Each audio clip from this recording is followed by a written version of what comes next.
Hello everyone, Chef Jade here. Today's lesson is about bringing some color and vitamins into our daily dishes.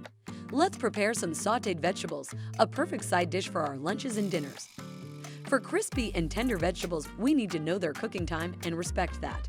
Smart tip: if you want to saute 4 different types of vegetables, we will start by cooking the hardest ones first and add later on the softest.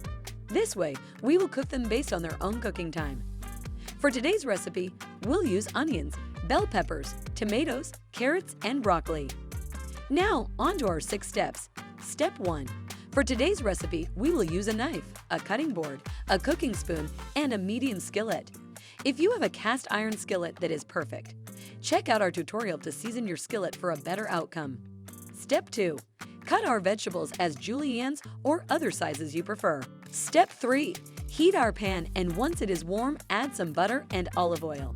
Chef's tip: the combination of both fats is perfect since butter brings more flavor and the olive oil helps the butter extend its fusion point. In other words, the butter will take longer to burn, and we would love that. Step 4. Once the fat is melted, that's the perfect time to add some seasoning. For today's recipe, spicy paprika and black pepper are a great combination, and of course, add some salt. Step 5. Add the carrots and let them cook for at least 5 minutes before adding the bell peppers. Step 6. Mix them for a while and add the onions and the broccoli. Once it is almost done, we add the tomatoes. 2 final minutes and our sautéed vegetables are ready to go.